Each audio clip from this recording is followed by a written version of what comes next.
Why did Obama sign the Affordable Care Act? The Affordable Care Act, ACA, often referred to as Obamacare, was one of the most significant pieces of healthcare legislation in U.S. history. When President Barack Obama signed the ACA into law on March 23, 2010, it marked a transformative moment in American healthcare policy.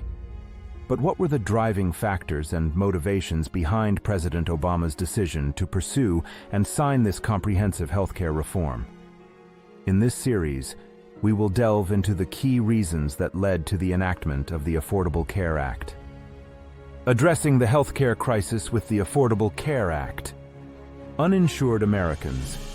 One of the most pressing issues that the Affordable Care Act, ACA, aimed to tackle was the high number of uninsured Americans. Before the ACA was passed, millions of people in the United States had no health insurance coverage. This lack of coverage meant that they often postponed or went without necessary medical care, which not only negatively affected their health, but also placed a significant financial burden on the healthcare system. Many uninsured individuals relied on emergency room care, which is more costly and less efficient for non-emergency healthcare needs. Rising healthcare costs.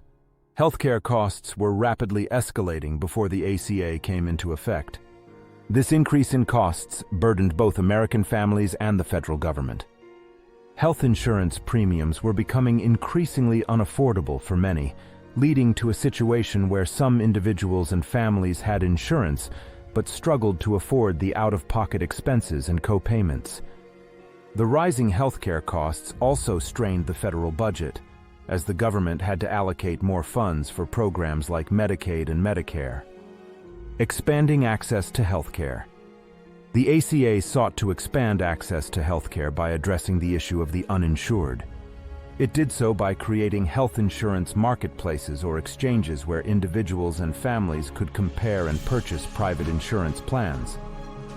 Additionally, the law expanded Medicaid eligibility in participating states, providing a safety net for lower-income individuals who previously did not qualify for the program. Cost control measures. The ACA introduced various cost control measures to help curb the increasing healthcare expenses. It incentivized the adoption of electronic health records to improve the efficiency of healthcare delivery. The law also established the Independent Payment Advisory Board, IPAB, to propose cost-saving measures, although IPAB's powers were limited and it has not been actively implemented. Reducing uncompensated care. By reducing the number of uninsured individuals and expanding Medicaid, the ACA aimed to decrease the burden of uncompensated care on hospitals. Hospitals often provided care to uninsured patients without payment, and these costs were often passed on to insured patients in the form of higher prices for healthcare services. The ACA's provisions were intended to alleviate this cost-shifting phenomenon. Value-based care. The ACA introduced various initiatives to transition the healthcare system from a fee-for-service model to a value-based care model. The idea was to reward healthcare providers for the quality of care they delivered rather than the quantity of services provided.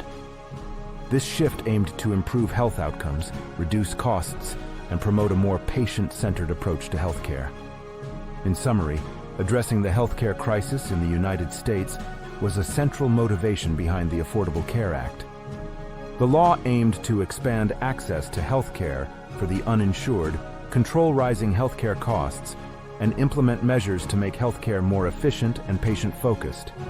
While the ACA has been a subject of political debate and legal challenges, it represented a comprehensive effort to address the pressing healthcare challenges faced by millions of Americans and the nation as a whole.